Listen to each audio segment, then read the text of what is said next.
She says, I'm so excited. She goes, I met this guy. And she was like really excited that they're looking for a fresh face. They're looking for someone like in a James Bond movie. She had to be real sultry and sexy. That's what they were looking for. And they were going to give her a necktie to wear. Johnson's car was found parked right here at the St. Regis Hotel valet parking area. Kristi Johnson, 21 years old, from a small town in Michigan called Saugatuck, the kind of town where everybody knows everybody, where nothing much happens, and where a girl like Kristi always felt like she was meant for somewhere else. She was born in California, actually, Los Gatos, but her family moved to Michigan when she was 6. And even then, even as a little kid, she always talked about going back, about California, about Hollywood, about making something of herself in the film industry. Her parents had separated. She grew up between her mom Terry's house and her dad Kirk's. She had a younger brother, Derek. A normal family, a normal life. Except Kristi had this dream that just wouldn't leave her alone. So after high school, she started moving. Slowly, carefully, but always west. Western Michigan University first, then Santa Maria Junior College in California. Then, by 2001, she had made it all the way to Santa Monica. She enrolled in a makeup and design school in Burbank. She wanted to work in film, not necessarily as an actress, maybe in PR, maybe production. She was still figuring it out, but she was there. She was doing it. By 2002, she had already worked on a music video set. She wrote to her dad and said, "I was so nervous when I first got down here, but I knew this is what I wanted, so I stuck with it." Her dad had offered to send a U-Haul to bring her home. She said no. To pay her bills, she took a part-time job at a cell phone kiosk inside the Westfield Century City Mall in West Los Angeles. She was 21 years old. She had a small hibiscus tattoo on her lower back, and California was exactly where she wanted to be. That morning, Kristi called her mom. Normal Saturday. She said she was heading to the mall for work. Her mom told her to pick up something nice for herself, a little Valentine's Day gift. Kristi said she would. She said, "I love you." She hung up. That was the last time Terry Hall ever spoke to her daughter. At the mall that afternoon, something happened. Kristi told her roommate, who happened to pass by, that she had gotten an audition. A film audition. Something to do with a James Bond production. She seemed excited. She said she'd be home later. Then she went shopping, and the mall's security cameras caught her at 3:34 p.m., moving through a clothing store, picking out specific items, a black miniskirt, a white men's dress shirt, heading toward the shoe section. She looked excited. She didn't look afraid. She walked toward the exit. She glanced back once, like the way people do when they're leaving somewhere. And then she was gone. That was the last recorded image of Kristi Johnson alive. Kristi hadn't come home. Her roommate called Terry. Terry called Kirk. And on February 17th, Terry walked into the Santa Monica Police Department and reported her daughter missing. The police started looking. The family and the police department are very concerned because this is very uncharacteristic of her behavior to not show up to work yesterday and today. And no one has seen her since Saturday afternoon. They found her car within a day, her red Mazda Miata, sitting in the valet lot of the St. Regis Hotel, right next to the Century City Mall. A man had dropped it off, the attendant said. No name, no ID logged. When forensics processed the car, they found one fingerprint inside. It belonged to Kristi. Everything else, the steering wheel, the dashboard, the door handles, had been completely wiped clean. Not a partial, not a smudge. Wiped. Whoever did this knew exactly what they were doing. Police held a public appeal. They put Kristi's photograph up on the screen. They asked if anyone had seen her, if anyone had any information, if anyone had encountered someone near the Century City Mall claiming to work in film. The tip line opened. Hundreds of calls came in over the next few days. None of them led anywhere. Terry sat by her phone. Kirk drove through the night from Michigan. The city kept moving, indifferent, enormous.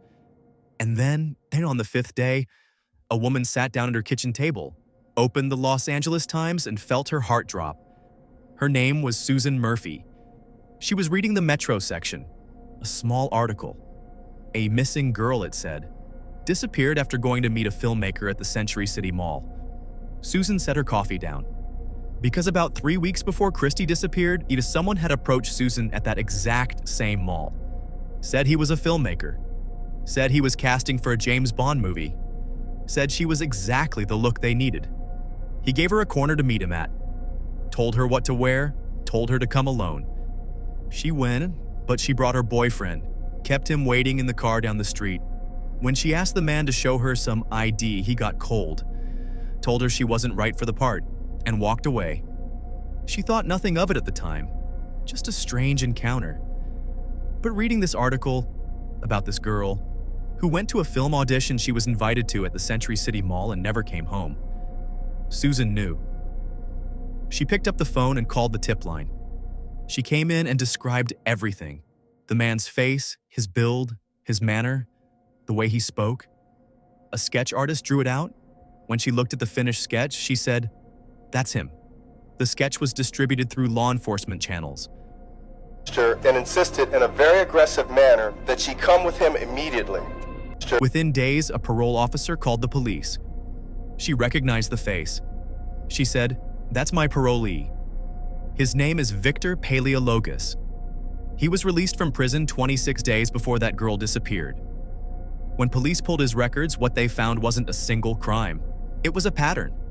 A long, deliberate pattern going back to at least 1989. He had been approaching women for over a decade. Always the same story. Always the entertainment industry as the hook. Always a specific outfit requested. White shirt, black miniskirt, heels. Always an isolated location chosen in advance. He had served time before for sexual assault, using the same approach. He had been acquitted in another rape case. He had broken into a former girlfriend's home and chased her. He had served 8 years and 8 months in prison for sexual assault, burglary, and fraud. And he had been out of prison for 26 days when Kristi Johnson walked out of that mall. Parked right here there was at the one St. more Regis detail. Hotel valet parking In area. the days before Kristi disappeared, Paleologus had been calling real estate agents in the Hollywood Hills, asking specifically to view soundproof homes. Police found him already in custody.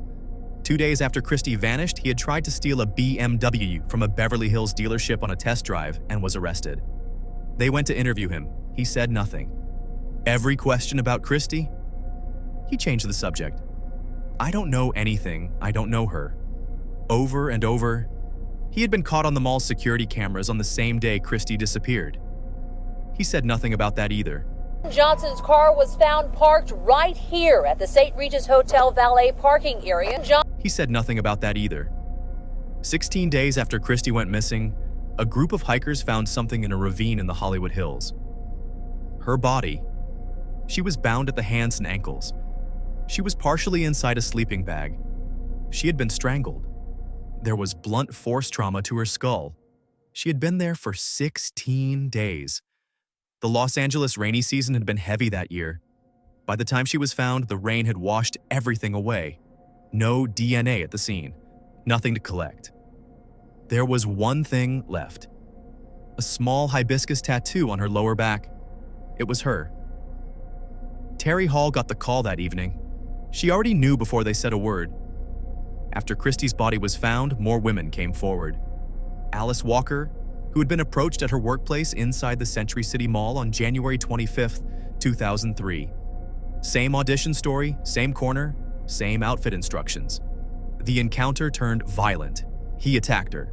Then Laura Hayden, Heather Maher, an actress named Kathy DeBuono, who had been approached years earlier. Same Bond girl story, same specific costume, word for word. A woman named Christine Klugian, whose encounter with him went all the way back to 1989. At least 13 women in total, all with almost identical stories, spanning 14 years. Paleologus was charged with first-degree murder. The trial started 3 years later. And from the beginning, there was a problem. There was no forensic evidence. The rain had taken care of that. The wiped car had taken care of that. The case was built entirely on the women, on their voices, on the pattern they represented together. One by one, they took the stand. Susan, Alice, Kathy, Christine, Laura, Heather. 40 witnesses in total. each one describing the same man, the same script, the same specific instructions, across 14 years. 2 weeks into testimony, Paleologus agreed to plead guilty. In exchange, no death penalty. He would take 25 years to life instead. On sentencing day, he sent the judge an 11-page handwritten letter asking to withdraw his plea and claiming innocence.